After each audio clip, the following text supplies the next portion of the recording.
So this is the spread of writing every year. So we're going to be seeing a lot of dark gray here, obviously in the very beginning. That's very low population areas, but also light gray with high population but more illiterate. I think we're going to be able to figure out what the color stuff means. So we're talking about writing. So keep in mind, obviously we have the Aztec region out of modern day Mexico. Well, what was popularized by the Aztecs, but there's more than just that. So here we go. Almost 5,000 years ago, we have different scripts popping up around the world, obviously in famous civilizations like the Egyptians, the Sumerians, the Indus Valley. Now let's watch as these grow. Again, I don't think people think about this enough. Their alphabet that they use, obviously, if you're understanding me right now, you're more than likely familiar with the Latin alphabet. Just in terms of pure territory, it shouldn't be surprising that that is the alphabet that wins here. Again, that's the alphabet. That doesn't necessarily, we're not talking about, languages, obviously Spanish and French and German, they all use the Latin alphabet. But some other very major winners here is obviously Arabic, Cyrillic, China, India's got two. China looks like they got a couple, actually. So this is the current world map. Let's see exactly how we got here, because I feel like this is a part of like territorial expansion that is not often covered enough. So keep in mind the Sumerian spreading out that alphabet, that script, I guess is kind of what you would call it.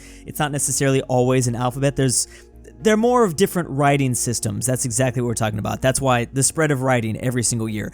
This is important because literacy is important. I don't think humans started to figure out how important literacy was. Honestly, a lot of countries didn't even figure out how important literacy was up until like 100 years ago. Like during World War I, there's people that didn't know how to read and write, and they started realizing, it's kind of important that your soldiers can read and write so they can understand basic commands that can be just sent through like a letter or something. So there's other scripts that are popping up. Here, like modern day Ethiopia, we have the bronze script out of China. Again, I've made a comment about this in a different video, but this is where most Chinese civilizations begin, and depending on the circumstances, they kind of expand in different ways, but this is where the majority of the Han population is. So the Greek alphabet, this is around the time of Alexander the Great, so Alexander is going to really spread the Greek alphabet. Now, it's very different. That's what's fascinating about this video. Spreading a writing system is very different than spreading your empire, for instance. Now, the British and the French and, European empires were a lot better at that, closer to our modern times, the 1700s, the 1800s. But during these days, Alexander's empire was kind of in a flash. He's going to momentarily spread it, but he's not going to be able to, you got to your empire has to sit there for maybe a century, like at least a whole generation, to get new people to learn and understand your writing system, so they grow up and they continue to use it for the rest of their own lives, and they teach their own kids and their grandkids. So watch as the Greeks begin to spread it through the Anatolia Peninsula. I am curious to see how much it spreads all the way to modern day Persia, or if it even does that, because there's a chance it doesn't even do that. Keep in mind Latin as well. Now this is, you can barely even read that. That's Old Latin and also Phoenician popping out of modern day Tunisia, getting to Corsica, getting and kind of splitting between Sicily. It's going to be fascinating to see the way writing systems expand with empires, because they obviously do. Sometimes they don't, though. Sometimes they do, sometimes they don't. Now, in the case of the Roman Empire, they existed for so long that, of course, they were able to spread the Latin alphabet throughout all of continental Europe, sometimes even beyond that. But it'll be interesting to see what alphabets they get rid of. They're obviously going to try their best to really destroy the Phoenician alphabet. But again, these alphabets kind of evolve over time, too, and they form something more modern, at least what we're used to. Just look at old characters of English and Greek and the way we've come to get all the characters of our individual alphabets. So here we go into 600 BCE. There's actually a lot of different alphabets. Now, is the Hindu script is here, but I think the map is showing that there's not a whole lot of literate. There's lots of people that live here, because the light gray is supposed to signify high population areas, but there's still a lot of illiteracy going on, which is pretty common for this time period. Again, we're still talking over 2,500 years ago. So the Phoenicians do get to modern day Morocco and Iberia. We're about to begin the Punic Wars. Funny enough, that Greek alphabet, oh yes, here we go. Here's the great Persian Empire spreading. So I wonder if the high population areas, does that change or does that stay stagnant in this video? Because like again, the light gray is supposed to represent high population areas. It's interesting the way it spreads. That's going to make this really fun to watch actually. Watch as there's 2 different ones now here in modern day China. I like how this one out of Ethiopia extends to Yemen and Saudi Arabia, modern day. The Phoenicians continue to expand into what is now modern day Spain. And now it is 430 BCE. So the Greeks are here. They've spread it to, well, dang. I mean, is this is the tip of Libya, I believe. And they've made it to maybe a majority of the coastal territory in the Anatolia Peninsula. They're also expanding it over here to Crimea, even as far as Crimea, which shouldn't be surprising. Keep in mind, we're going to get into Cyrillic. There's going to be some funny memes about, I'm sure, how the Bulgarians came up with Cyrillic, but of course, a lot of Americans or a lot of people that don't study this subject think that Cyrillic is exclusively from the Russians. That is not the case. And then, oh yeah, don't forget about the Mesoamericans here in modern-day Mexico. I almost missed that. So obviously, human beings crossed that Bering Strait. They think the assumption is 10,000 BC. So they were kind of like in that area. There was definitely plenty of human beings over here by 300 BCE. Oh, here we go. So I think we officially started Alexander's empire. So he did spread, according to this map. I'm sure there's probably some relics that we can find as far as like, what is this, Turkmenistan? This might even be Tajikistan, Kyrgyzstan. Relics with the Greek alphabet on it. I mean, I'm sure we probably wouldn't be able to put this information, depending on the source, if we didn't find some sort of something ingrained with Greek as far out this way. So Alexander has won.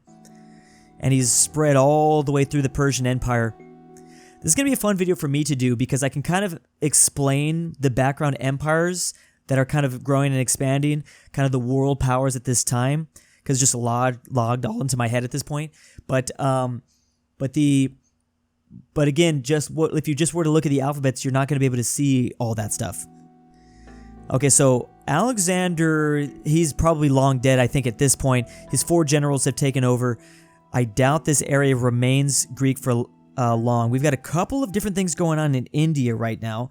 And then we have clerical script out here in China as China begins to expand.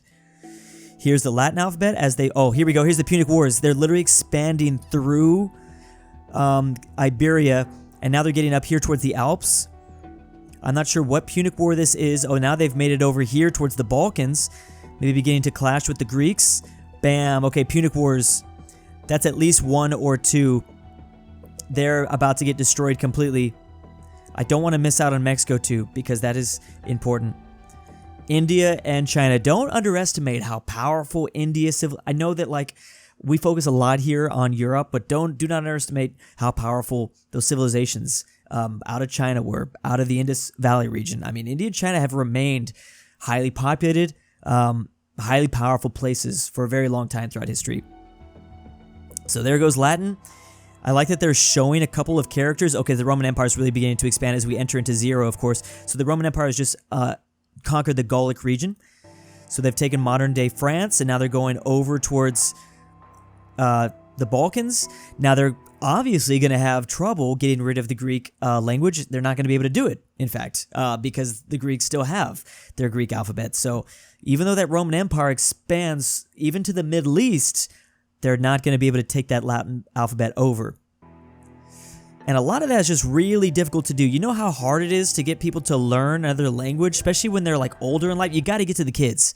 That sounds weird, but you got to get to the kids first. Okay, and also watch as this Chinese alphabet, the Chinese script, I should say, is expanding to the Korean Peninsula, northern Vietnam. Obviously, China is the major power out here in Far East Asia, especially with the Mandate of Heaven and the Qing Dynasty and all their little vassals that they got going on over here. So they're really going to be able to promote their script. That's not how it ends up being, especially for the Korean Peninsula, for Vietnam, modern-day Vietnam, in fact. Look, Greek is still going over here. That's crazy. Maybe it stays there. I actually don't know. Look at Greek all the way going down the Nile as well. So we're like approaching the very height of the Roman Empire at this time. I mean, they just took over Britannia. They're building Hadrian's Wall to keep out those dirty Scots. The Celts, I guess I should say. Sorry, the Celts. At 117 CE will be the Roman Empire at their height. So that is when they're going to have spread the Latin alphabet as far as possible. That's the first expansion of the Latin alphabet. Again, the alphabet that, in terms of territory, expands and wins, quote unquote, wins, and takes over most of the world. There's a couple of different expansions. The Roman Empire is the first one. The second one is going to come with the expansion of the European colonization in the New World, African imperialization in Asia, all over the place. But here's the first real one. So again, you're not seeing much change out of the Greek alphabet countries at this time, even though Rome has Byzantium, Rome has Constantinople, I should say. They have all of Greece. They have all of Anatolia Peninsula. I mean, they're getting into modern-day Iraq at this point. They're fighting the Germanic tribes. They're spreading Latin to the barbarians, the Germanic barbarians, but it's too late for the Greeks. They already got their own thing. They're not trying to learn something else. It's really sad how little I know of the Greek alphabet. I know a lot of my Greek life friends, people that were in fraternities, Greek life, there you go, university systems basically. They know the entire Greek alphabet, and I'm kind of jealous. I never joined a frat. I was obviously not in a sorority. That's the girl version, but they almost always, at least at one point, knew the entirety of the Greek alphabet. I only know a couple: Omega, Beta, Zeta. Dang, I gotta know more than 3, but it's just on the top of my head. Okay, so, this is actually a different alphabet that is moving. Oh, that's gonna move to the Nordics. That's right. That alphabet actually can be found after the Viking invasion when they started attacking the modern day UK. Really interested to see Arabic pop up with the rise of Islam, as Arabic is going to spread all the way to technically, Spain. Okay, the Greek alphabet finally got taken over in Central Asia. So I bet you there was a little bit of influence with this. What is it called? I'm not going to try to pronounce that, but I bet you there was a little bit of leftover Greek influence possibly with this specific script. Funny enough, you can find hieroglyphics on this map. They're not colorful at all. They're gray, but Anatolia, obviously you can find hieroglyphics in Egypt to this day. I don't know if anyone really uses it. Maybe they do, actually. Yeah, this is going to spread through the entire Nordic region. So again, the Roman Empire is still very strong, but they are beginning to do their slow collapse. We are going to see them split into the east and west very soon. And then Byzantium going to take on that Roman role, but it's going to be a Byzantium that now is using, obviously, a majority of Greek alphabet. And look at the Greek alphabet that's still used in the very southern part of this boot here. Okay, so here we go. We're beginning to see the fall of the Roman Empire. The Latin alphabet just got removed from Britannia. A couple different things going on in India, and then again, India is such an influential country to so many regions. It is not just in South Asia. Look, as they spread something very similar in modern-day Myanmar, and that's going to float over to Southeast Asia, whether it's like the alphabet or cuisine or culture. I mean, Southeast Asia is a fascinating place because it gets so influenced by both Chinese culture and Chinese things and Indian things as well. And then they have, of course, their own thing going on. It's not just a merging of those two things. So we've got Ireland with something. We got the Nordics. We have the fall of, wow, look at how deep the Greek alphabet is still going into Egypt. And it's actually spreading further. Oh, this is Coptic. That's right. Don't forget that Ethiopia is the first or second original Christian nations. Which one is it? The second Christian nation in the world. Ethiopia adopts Christianity very early on. With a similar name, Coptic. Here we go, Southeast Asia with Khmer. I know this is spelled Khmer, but technically it is Khmer. That is how they say it. So I get both ways of saying it. I don't want to, because sometimes when I say Khmer, I know that I'm like an American being like, oh, I went to Paris during summer. Bro, just say Paris. You know what I'm saying? But I do say Khmer because that's how I learned it. I learned the pronunciation before I learned what it's spelled like in English. Here we go, the Mongol. Oh, I forgot about the Mongolian. I wonder how much the Mongolian Empire, the biggest contiguous empire, spreads writing. That's an aspect of the Mongolian Empire I don't think I've ever really considered. I think for the most part, because they let so many civilizations keep their own religion, they kind of were freedom of religion if they didn't kill you at the first place. I don't think they spread much in writing, but I might be wrong about that. That might have just been an accidental thing. I'm sure they kind of did it accidentally, at least in like a lot of modern day Russia, Siberia. But we are approaching. So right now, what's really going on? Well, we have Byzantium over here. The fall of the fall of the West has happened long ago. The Viking invasion is about to happen. Oh, the rise of Islam. I completely forgot about that. Rise of Islam is happening. Here's Arabic in the Arabian Peninsula, of course. So the Umayyad have taken over all of Iberia, basically almost all of Iberia, and the long 700-year Inquisition has now begun. But watch as Arabic script does briefly begin to pop up in modern-day Spain, and they're going to make those people pay for that. They're going to definitely get rid of Arabic once the Christians retake the Iberian Peninsula. But yeah, so the rise of Islam has occurred. Then we have the Viking invasion beginning to happen here. Latin is now spreading. Oh, Latin is spreading right now because of the beginning of like Charlemagne's empire. That's going to rise up because that is going to be the beginning of France and Italy, and we're going to get to the Holy Roman Empire. So it's interesting because Latin actually loses a lot of ground after the fall of specifically the Western Roman Empire. But again, it kind of catches back up. There was a moment there where Latin maybe wouldn't have been as powerful as it is in our universe, but now it's spreading throughout all of Germany, which obviously the Romans weren't able to do that. I think this is about as far as it's going to get, actually, because yeah, Slavic, it's going to do its kind of different thing. Here we go.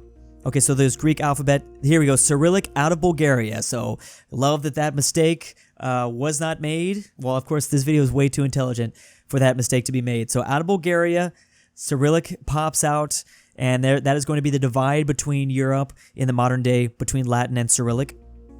Look, there's still Greek here in modern day Italy because Byzantium still controls like half of the Italian peninsula. After the Western Roman Empire falls, specifically after like the Roman Empire falls in general, Italy remains very split for the most part until the unification in 1861 or something like that. So this is going to be pretty split. Very interesting that we're now beyond the rise of Islam. Oh, Hungarian. That's why Hungarian is very, very different. And that is because of certain like ethnic groups that I think Hungarian and Finnish have a very different system over there because of the way migration works and different people that came from around or beyond the Black Sea. But yeah, so Arabic does not get spread. This was it's already getting kicked out by 1000 AD. Look, it looked like it was partially in modern day Barcelona. Now it's not. It's going to remain in Granada until I think like 14. Why do I think it's 1453? Until the 1400s when the Spanish Inquisition is finally complete. So Cyrillic now takes over, Greek not doing quite as well, but look at Greek remain, actually it's like a Coptic. Okay, never mind. It's a similar color, but kind of a similar daddy origin story. But yeah, there's still Coptic here, Old Numidian. Ethiopia is now doing something a bit different. Arabic is over here in North Africa and different slightly than Persian, but they have a similar family. There's a family tree thing going on with the colors, so kind of keep that in mind. Oh, with the rise of the Khmer Empire, one of the biggest empires that run out of Southeast Asia, they're obviously spreading that a lot right now.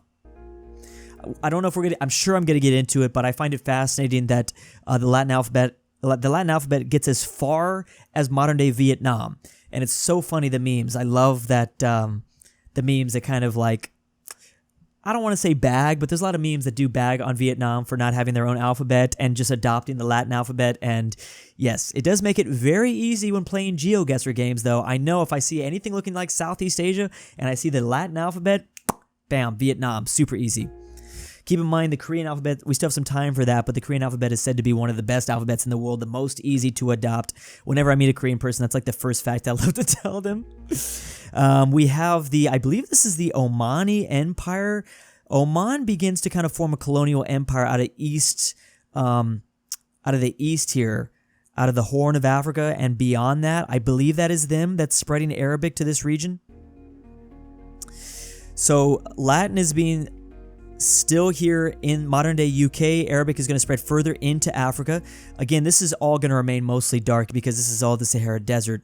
But so there's not going to be a whole lot of people that are using alphabet in the middle of a desert. Cyrillic is expanded. So it's in modern day, it's pretty much in all of the Balkans except for Greece. And again, Byzantium is still here, but they are beginning to lose a lot of power. Watch also what the Ottomans do, because the Ottomans are about to be the ones that obviously take out Byzantium. Cyrillic is going to be spread far out towards the east because of the Russians, but we still have some time for that. Oh, we have the rise of the Mongol Empire very soon. Yes, the Mongol Empire is about to explode in the 1200s. What are some of the other things? Arabic is now stretching into close to sub-Saharan Africa. Yeah, a lot of Arabic nations are beginning to take over the Anatolia Peninsula, all to prepare for the great Ottomans that form up out of here.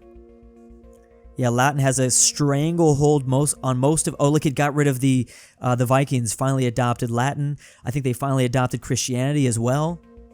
Kind of goes hand in hand. Here goes the Mongolians. Okay, it's 1214. Let's see. Do the Mongolians spread a lot of their language according to this? I don't think they do. Latin, in fact, is even spreading to Finland and the Baltic nations. And no, yeah, the Mongolians are basically at their height at this point, but they are pretty much just allowing everyone to keep their religion, their culture, again, if they don't kill you in the first place, and I guess your alphabet as well. Here's a couple of different languages and scripts, I should say, that's better than alphabets, in Indonesia and the Philippines. Remember that these are very splintered. They're not the way that we see these nations on a modern-day map now. All these different islands have tons of little civilizations on it, tons of little nations, both the Philippines and Indonesia, which is only natural. It won't be till the Europeans come and force them all together for them to be their own, like, united national identity that has a lot of different islands around it. So regular script out of China, and again, this is also fascinating because you see there's a lot of similarities that North Vietnam has to China. This is called the Dai Viet, I think is how to pronounce it. I've even heard that Vietnamese is spoken a lot differently up in the north of Vietnam, and again, it's the influence that China has had on it for so long. So it's the 1300s now. We are in the medieval ages in Europe. It's still very splintered. We got like the Holy Roman Empire going on. This is way beyond Charlemagne's empire. We have France, the Holy Roman Empire. We got an England. We got a Scotland. As you can see, the Spanish Inquisition is almost fully complete, and they're going to push out Granada, and that Arabic is going to disappear. And here we go as the Greek alphabet really dies. The Greek alphabet was so big. I was surprised at how big it really was. I guess I shouldn't be that surprised about it, but it was across a very wide portion of the map at one point, and now it is. Well, it's funny because it's still going on, obviously, in Greece. It's funny to see. It's also funny to compare the alphabets to religions. Obviously, the Greeks are Orthodox, and Serbia also, and Russia also, but they're using different alphabets and languages. Like, I don't know. I mean, I guess you wouldn't necessarily assume that with writing systems goes a religion, but you kind of do. I mean, I guess I kind of do. When it comes to Arabic, that's certainly the case. But that's not always the case, as you can see. Even the different denominations of a specific wide religion. Okay, so now we have like the 100 Years' Wars going on between France and England. I have not made much mention of what's going on in modern-day Mexico, but yes, things are happening there. They have their own writing system. They're building pyramids over there. I've loved the videos, I love the posts about the way different words expanded throughout the world, because now people are beginning to, like the Silk Road, there's trade going on more and more globally, and different words are being spread, especially when it comes to like certain products, certain resources. Like I think it's coffee that gets spread very similarly, and you can literally see a line of how the word from Europe gets slowly evolved and adapted and evolved and adapted, and you can see where the root lies in something as far away as, Indonesia or Malaysia. So look at Arabic getting further and further into Africa. We're now entering 1492, boom. So now we have to spread out to a world map. There we go, because 1492, Christopher Columbus, things are really going to expand quite a bit now in terms of different writing systems, and it's mostly going to be Latin that takes over everything right now. But other things to note is Cyrillic will spread, and that's about it. Oh, we do have the Korean alphabet here. Okay. Yeah, so it's just European languages that really spread right now. Oh, and then boom, Latin now here in the Caribbean. But yeah, Latin and Cyrillic. We have Portugal making it to Brazil. The Spaniards are about to wipe out the Aztec. Boom, right there, instantly. Just look how fast it spreads across. I mean, it's pretty easy for the Spanish Empire and the Portuguese Empire to do this. I mean, they conquer the land. They're like, hey, you don't really have any like full-on system. We're going to force you to use our system. They're even getting to parts of Africa, of course, because they were trying to make it to India in the first place. It's the 16th century. Now we have the beginning of Russia that has formed. I believe Russia has officially formed out of Muscovy or Novgorod, and now they're going to expand out eastward, wiping out some of the Arabic here, I think, but I'm not 100% how much. We have the Mayan script in modern-day Mexico, in the Yucatan Peninsula, and again, it is just... This is all, up until this point, has just been Spain and Portugal, but now the English and French have just got here. They're also going to be spreading their own version of Latin, or sorry, not their own version, it's just Latin, but with their own coinciding languages. Obviously, this Latin is a Spanish Latin, and this is a Portuguese Latin, and then we have an English and a French Latin, but overall, we all know the characters are the same. Slightly. I mean, I will say there are different characters. For instance, in Spanish, you have the ñ on top of the A. That's sometimes you add another letter or so, like another character or so. Here goes Cyrillic going further and further out. China, India. We have maybe a family here. We have green down here in the southern part of the Philippines. Obviously, Malaysia is extremely Muslim. Parts of Indonesia as well. The southern part of the Philippines. Basically, Latin all over. So mine is still rocking, right? Okay, now it's disappeared. Now it's gone. Again, this is still before the African imperialization. This is still before the Berlin Conference in 1884, where the Europeans decided to carve up Africa. But they're still spreading Latin already. They're definitely in South Africa, though. So we're seeing the 13 colonies. They're about to get their independence very soon. Spain has Florida right now, and I think Spain is about to get all of modern-day California. And I'm just seeing if the Greeks are doing anything. No, they're not. Oh, and then notice the Philippines is now Latin because the Philippines was colonized by the Spanish. And then after that, it's America. Forgot to mention that, yes, Spain also contributes to the colonization of Latin. Actually, they probably do the most out of all the nations. Possibly the most. And the British, too. It's hard to say. Probably the British. They had the biggest empire. So right now, all of Vietnam is using the regular script. There's also Thai and Khmer, but keep that in mind because they're about to change to Latin at some point. Areas with a low population density are now shown as literate, provided they are claimed by a literate state. Okay, so I think that means the dark gray is going to kind of go away. Well, it's definitely going to go away. But yeah, with the turn of the 19th century, we have independent United States of America. Napoleon is about to, rise and take power, but he's not going to change any sort of alphabet system. At this point, the alphabet is only spread through colonization, and war is not really going to be a thing. I think because these empires don't last for decades or centuries. Bam! And that is all because they're owned. These lands are owned by a literate state. So this is why Russia instantly spread Cyrillic all the way through actually, they got it in Alaska. You can't tell there, but I believe that is Cyrillic behind this timestamp. That's amazing. So Latin is all up this way. I mean, we haven't even manifest destiny. It doesn't really matter. The United States hasn't. It doesn't matter because all of North America is basically, except for Alaska, is using the Latin writing at this point. Napoleon has taken charge. He's huge. Didn't do a single thing to spread. Alaska's about to be... What the hell? Oh, Cree. Interesting. Alaska's about to be sold to the Americans now. We have the Tibetan alphabet. Look at that. And Russia is now surrounding Manchuria. They're going to get to this island, too, that Japan and Russia are going to fight for. This is a big, big problem for modern-day China to this day. The fact that Tibet has their own writing system, they do not like that. They want to say that, Tibet is obviously not an independent country. That is all part of China and rightful territory to China as well. A lot of Indonesia is beginning to use Latin because of the Dutch here that control a lot of it. It's 1871, so we have a unification of Germany. That doesn't change anything in Europe. We also have the unification of Italy as well. We have, oh, look at Krieg go up there. Boom. So 1884, like I said, Berlin Conference. So that means all of Latin is going to get basically everything that the Arabic nations did not get. Actually, a little bit of some of that Arabic was erased. So now we enter into World War I. Now the Sahara Desert is officially claimed. It's funny because this is actually European territory.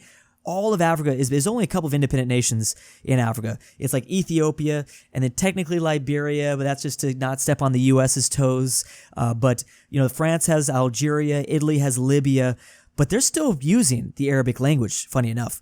The Arabic writing system, I should say. Some of them might be speaking Italian, for instance, in Libya, but they're still writing in Arabic for the most part. I'm sure it's split now, especially as we enter into the later parts of this video. Just like if you go to a country that speaks two languages, you'll see signs in both the different writing systems. So I'm sure it's split here, especially in the 1900s. So it's World War I. Boom, we have Latin popping out of Kazakhstan. This is, first of all, the USSR just came to power. So let's see what the USSR does to the Arabic, or I should say Persian languages here, and to Latin. Latin is adopted here in Turkey as the Ottoman Empire has fallen. It's 1933, so a certain mustache man has taken over Germany. Greek's still going strong. They're very passionate about that writing system. They're just not going to let that go. And the Ottomans didn't, and the Ottomans allowed that, because remember, the Ottomans controlled modern-day Greece for a very, very long time. So Cyrillic, they do force Cyrillic on Central Asia. I did not know Central Asia briefly adopted Latin. That is so fascinating. I'm not sure how that happened or why that happened for a brief time. We have communists that took over China. I have to stop the video a lot more because there's a lot more going on right now, and it's a world map, so there's a lot more going on. Oh, when did Vietnam adopt Latin? It was early on. Okay, so clearly the French must have done it because remember, the French control Cambodia, Laos, and Vietnam here. So France just forced them to use Latin. Arabic has taken over basically all of the Muslim world. Sorry, Arabic and Persia. Sorry, I keep making that mistake. Even this part of modern-day China is using this Persian writing system. Oh, this is briefly because of the Russian Civil War. That's why Central Asia started kind of doing their own thing.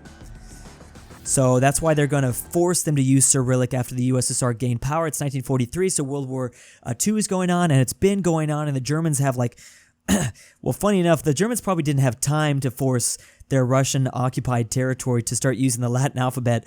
But trust me, they're all the way here in 1943, but they are beginning to get pushed out. But yes, Turkey is currently using Latin. Is Georgia still there? Yeah, Georgia is still there.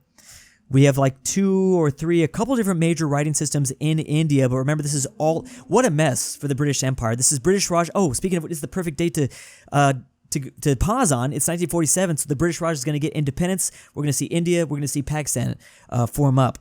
Look at all these different writing systems, though. Crazy. The English just had to deal with that. A lot of people probably had to learn that simplified script here in China. Obviously, that's still being used in Taiwan, but Taiwan is its own thing. Meanwhile, the communists have taken over all of the mainland. Now all of Indonesia and Malaysia are using the Latin alphabet too, even though the religion remained, the Muslim religion. So you saw an Arabic form of the writing system pop up in this peninsula and this region, but obviously this area is still with the religion, just not the writing system. Very interesting. I think that makes sense. That checks out. It's probably a lot easier to get someone to adopt a new writing system than a religion, because the religion is core to people's identity. So that does definitely check out. Cold War is about to end right here. That's not going to make any changes. You can actually speed through the last 200 videos. We literally did this the last 200 years in a minute or two, because after colonization, everything's basically set. And now we had the collapse of the Soviet Union. Interestingly, Turkmenistan readopts Latin. That is very fascinating. A bunch of states just got their independence, but of course, Ukraine still uses Cyrillic. Belarus uses Cyrillic. Ooh, it looked like Latin briefly popped up there. It looks like more and more of Central Asia want to adapt Latin. And here we go. Here's the modern time. So I don't think we're going to see much more change out of this unless probably an apocalyptic event. That's the only thing I could think of.